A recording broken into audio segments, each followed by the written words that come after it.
కచుడు ఆశ్రమ కుటీరంలో కూర్చుని ఉదయం శుక్రాచార్యుడు బోధించిన సూక్తం వల్ల వేసుకుంటున్నాడు.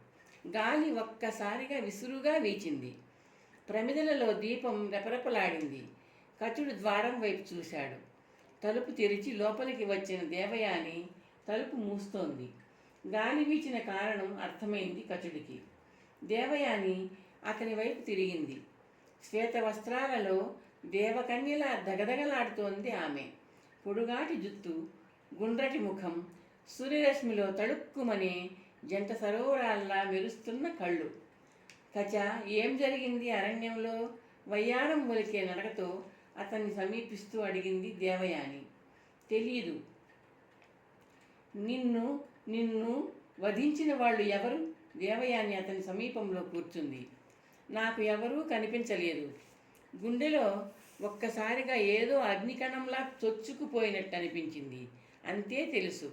కచుడు జరిగిన దాన్ని గుర్తు చేసుకుంటూ అన్నాడు. మరి అరణ్య గర్భంలోకి వెళ్ళకు. సూర్యాస్తమయం కాకముందే ఆశ్రమానికి తిరిగి రావాలి సుమా అంటూ దేవయాని అతని కళ్ళలోకి తదేకంగా చూసింది. నీకు ఏదైనా జరిగితే నేను జీవించి ఉండలేను తెలుసా? తెలుసు. నీ ఆప్యాయతే నా ఆయుష్. కచుడు కృతజ్ఞత ఉట్టిపడేలా అన్నాడు. అవును, ఎందుకో తెలుసా? నువ్వంటే నాకు ప్రాణం. దేవయాని నవ్వుతూ అంది. తెలుసు, గురుదేవులు స్వయంగా చెప్పారుగా. కచుడు నవ్వుతూ అన్నాడు.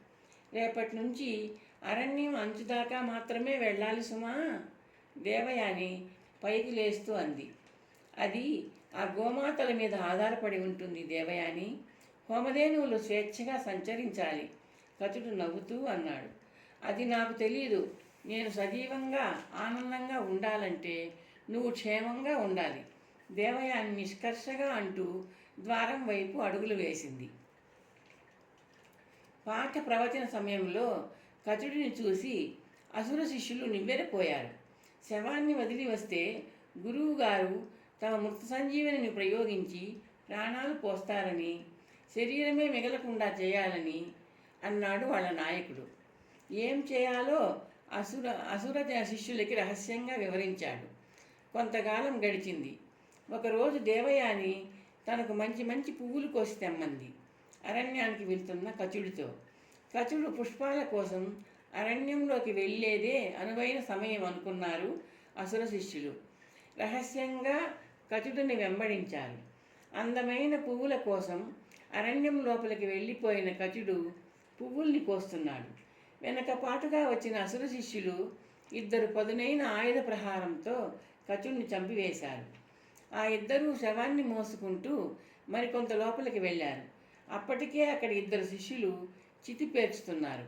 ఆ చితి మీద పడవేసి కచుడి శవాన్ని దగ్ధం చేసి వేశారు. అసుర శిష్యుల నాయకుడు బూడిదను అంగవస్త్రంలో మూటగట్టుకున్నాడు.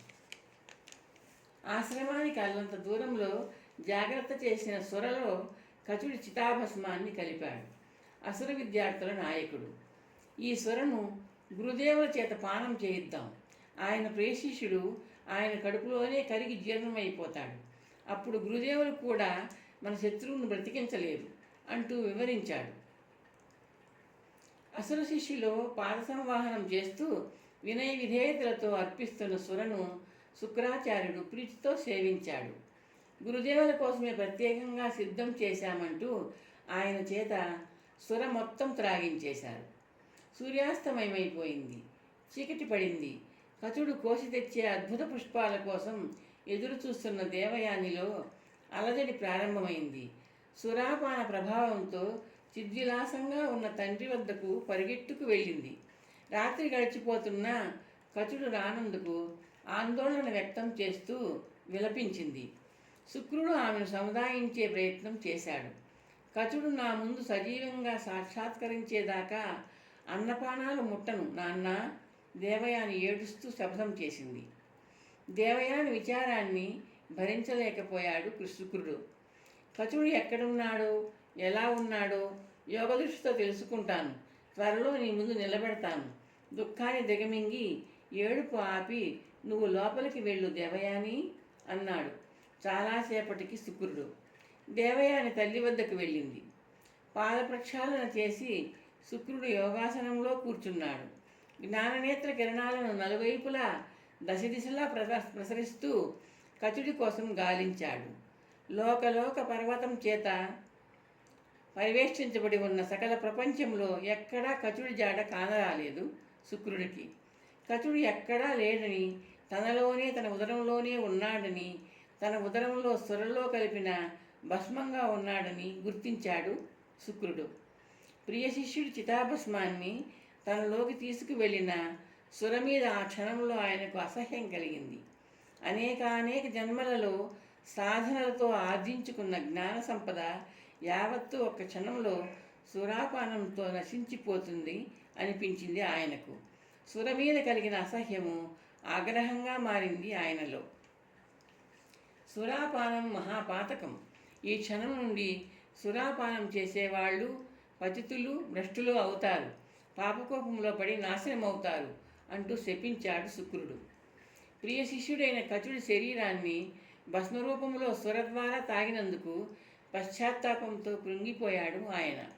వెంటనే మృత సంజీవిని విద్య ప్రయోగించి తన ఉదరములో సురలో భస్మరూపంలో కలిసిపోయి ఉన్న కచుడిని బ్రతికించాడు.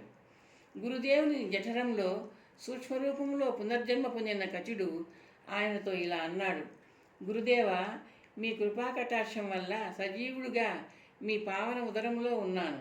వెలికి వచ్చే మార్గం నిర్దేశించండి, రక్షించండి. శుక్రుడు ఆలోచనలో పడ్డాడు. కచుడు వెలికి వచ్చే మార్గం ఒక్కటే, తన ఉదరాన్ని చీల్చుకొని బయటపడడం. ఆ కార్యం వల్ల తనకు మరణం తథ్యం. ఆ ప్రయత్నంలో మరణించే తనను మళ్ళీ బ్రతికించగలిగింది మృత సంజీవని ఒక్కటే. ఆ మృత సంజీవనిని ప్రయోగించే వ్యక్తి ఎవడు? ఎవరికి తాను ఆ మహావిద్యను ఉపదేశించాలి? ఆ విద్యను పొందడానికి అందుబాటులో ఉన్న పురుషుడు ఒక్కడే కచుడు. నాయనా కచ, నువ్వు నా పొట్టను చీల్చుకుంటూ వెలికి రావాలి. అప్పుడు నేను మరణిస్తాను. నేను పునరుజ్జీవితుని కావాలి కదా? శుక్రుడు అన్నాడు. అవును గురుదేవా. శుక్రుడి ఉదరస్థుడైన కచుడు అన్నాడు. నా ప్రాణం కోసం నీకు మృత సంజీవిని విద్య ఉపదేశిస్తాను. తక్షణమే అది నీకు పట్టుబడుతుంది. నా ఉదరాన్ని ఛేదించుకుని వెలికిరా. రాగానే మృత సంజీవిని ప్రయోగించి నన్ను పునరుజ్జీవితుని చేయి. ఆజ్ఞ, కచుడు వినయంగా అన్నాడు. ఏకాగ్రతతో ఆకర్ణించిన ఆయన, ఇదిగో మృత సంజీవిని మంత్రం ఉపదేశిస్తున్నాను అంటూ శుక్రుడు కచుడికి మంత్రోపదేశం చేశాడు. నా ఉదరాన్ని ఛేదిస్తూ వెలికిరా. వెలికి రాగానే నీ పూర్వరూపం నీకు లభిస్తుంది. వెంటనే మృత సంజీవని ద్వారా నీ గురువుకు ప్రాణం పోయి శుక్రుడు గంభీర కంఠంతో ఆజ్ఞాపించాడు. కచుడు శుక్రుడి ఉదరాన్ని చీల్చుకుంటూ వెలుపలికి వచ్చాడు. క్షణంలో అతని సూక్ష్మరూపం యథాపూర్వ పరిమాణానికి చేరుకుంది. తనకు జీవం పోసి విగత జీవుడై పడి ఉన్న శుక్రాచార్యుడిని కచుడు అబ్బురపాటుతో చూశాడు. ఆయనను స్మరించి మృత సంజీవిని విద్యను ప్రయోగించాడు.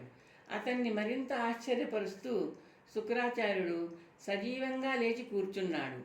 కచుడు కృతజ్ఞతాభావంతో ఆయన పాదాల మీద పడిపోయాడు. భస్మమైపోయి సురలో మిళితమైపోయి గురుదేవుల పొట్టలో జీర్ణమైపోయాడనుకున్న కచుడు మరునాడు సలక్షణంగా కనిపించేసరికి అసుర శిష్యులు నిర్ఘాంతపోయారు. శిష్యులను వధించి కాల్చి బూడిద చేసి సురలో కలిపి గురుదేవుల చేత పానం చేయించే నీచస్థాయికి దిగజారిపోయారు మీరు. కచుడు సజీవుడయ్యాడు కాబట్టి మిమ్మల్ని క్షమించి వదిలేస్తున్నాను. అసుర శిష్యులను ఉద్దేశించి అన్నాడు శుక్రుడు. అసుర విద్యార్థులు తలలు వంచుకున్నారు. గురుదేవ, మీరు అనుమతిస్తే నేను వెళ్ళిపోతాను. నేను ఇక్కడే ఉంటే ప్రతిరోజు నా కోసం మృత సంజీవిని ప్రయోగం చేస్తూ ఉండాల్సి వస్తుంది మీకు, కచుడు కల్పించుకుంటూ అన్నాడు. అలాగే నాయన, నిత్యహత్య నుండి నీకు విముక్తి లభించడం మంచిది. తండ్రి వద్ద నుండి క్షేమంగా గురువు వద్దకు వచ్చావు. గురువు వద్ద నుండి అలాగే క్షేమంగా తండ్రి వద్దకు తిరిగి వెళ్ళాలి నువ్వు. నీ విద్య కూడా దాదాపు పరిసమాప్తమైంది, శుక్రుడు అన్నాడు.